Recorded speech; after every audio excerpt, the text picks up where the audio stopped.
नमस्कार सभी गन्ना किसान भाइयों का श्री जी शुगर मिल की तरफ से स्वागत करते हैं। आज हम बैतूल बाजार जोन के जावरा सर्किल के एनखेड़ा गांव में खड़े हुए हैं। हमारे साथ में यहाँ के उन्नतिशील किसान हमारे केशवराव दवंडे जी हमारे साथ हैं। इनके प्लॉट पे हम लोगों ने जो भ्रमण किया, अभी देखा कि ज़मीन की जो बोलना चाहिए कि जो हल्कापन, जो हार्डनेस कम है, हमने चलने में ऐसा लगा। तो हमारे साथ में जो हमारे दवंडे जी हैं, मैं उनसे जानना चाहूँगा कि दवंडे जी, हम जो गन्ने की खेती करते थे वो पहले रेलवा पानी से करते थे, पहले रेलवा पानी चलता है। तो और इसके बाद हमने जो ड्रिप के माध्यम से जो खेती कर रहे हैं ये गन्ने की, तो मैं दवंडे जी से जानना चाहूँगा कि ड्रिप की खेती में और रेलवा पानी की खेती से इनको क्या फ़र्क है और क्या अंतर इनको समझ में आया और किस किस चीज़ की बचत हमको इसमें लग रही है ड्रिप के माध्यम से खेती में। तो मैं दवंडे जी से पूछना चाहूँगा कि दवंडे जी बताइए ज़रा कि हमको ड्रिप की खेती में और रेलवा खेती में अंतर क्या मिला करता है। पहली बात तो है कि खेती में पानी कम पानी में अधिक उत्पादन। अच्छा, कम पानी जैसे ये रेलवा पानी में 2 एकड़ होगा तो इसमें 4 एकड़ 6 एकड़ हो जाता है।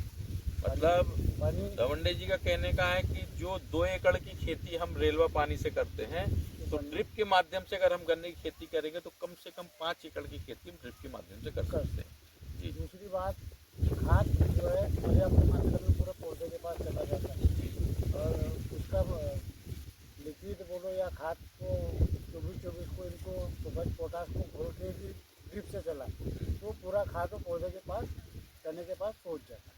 मतलब देखिए, जो फर्टिगेशन का होता है, जो हम खाद डालते हैं तो हम वैसे डालते हैं रेलवा में, तो ऐसे हमने छीट दिया और पानी दे दिया तो आधा गन्ने को मिलता है, आधा वेस्ट चला जाता है। ड्रिप के माध्यम से सीधा सा सीधी सी शब्दों में समझें तो प्योर एंड श्योर का यहाँ पे मैटर आया है कि बढ़िया पूरा और पर्याप्त मात्रा में अपन को खाद भी उपलब्ध होता है। जी, दूसरी बात कि ड्रिप वाले खेती में खरपतवार कम पैदा होता है। किसान के लिए सबसे बड़ी समस्या क्या है? कचरा। जो ड्रिप के माध्यम से हम खेती करते हैं तो उसमें कचरे का टेंशन खत्म हो जाता है। बाकी पानी का भी हमारे हिसाब से कम लगता है। पानी तो ये देखिए हमारे केशवराव जी दवंडे जी, मतलब ड्रिप की खेती के इसमें हमारी पैदावार भी बढ़ती है। बात क्या है कि ड्रिप से यदि करेंगे तो रेलवा पानी देने में 4 दिन लगेंगे, 4 दिन, या 2 दिन लगेंगे 1 एकड़। जी जी।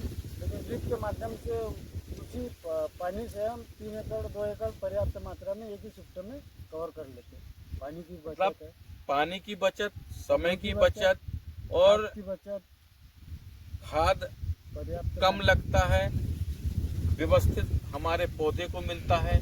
और बैतूल जिले के आसपास हर जगह पे जो सबसे बड़ी समस्या है लेबर, तो लेबर की समस्या से भी ड्रिप की खेती के माध्यम से हमको छुटकारा मिलता है। ये जानकारी जो ड्रिप के द्वारा खेती कर रहे हैं, जो किसान कर रहे हैं वो तो करें ही, जो लोग नहीं कर रहे हैं, अगर खेती करने की व्यवस्थित करना चाहते हैं तो 1-2 प्लाट में ड्रिप के माध्यम से खेती करें।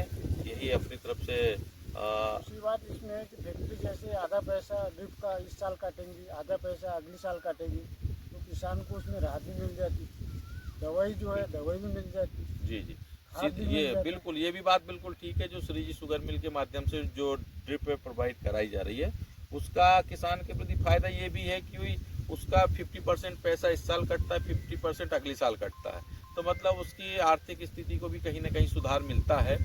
ये बात बिल्कुल ठीक गन्ने है। में जैसे रेलवा पानी में जो गन्ना उत्पादन आता है, जी जी, ड्रिप वाले गन्ने में ज़्यादा उत्पादन है। 212 तो इसमें 400-500 तो बढ़ के आ बिल्कुल सकता है, बिल्कुल। ये पर एकड़। ये भी बहुत अच्छी बात बताई है दवंडे जी ने, क्योंकि हमारी जो पैदावार, जो प्रोडक्शन होता है ड्रिप के माध्यम से बढ़ता है और हमारी ज़मीन की उर्वरक क्षमता भी ड्रिप के माध्यम से बढ़ती है। ये भी किसान भाई समझ के रखें, क्योंकि ड्रिप से बूंद बूंद करके पानी हमारे पौधे को मिलता है और जितना ज़रूरी है उतना ही मिलता है और बाकी पानी वेस्टेज नहीं जाता है। यही जानकारी के लिए बाकी जो किसान भाई अगर ड्रिप के माध्यम से कुछ खेती करना चाहें तो अपने सर्किल सुपरवाइज़र, अपने जोनल इंचार्ज से या मिल कार्यालय से संपर्क करें। नमस्कार।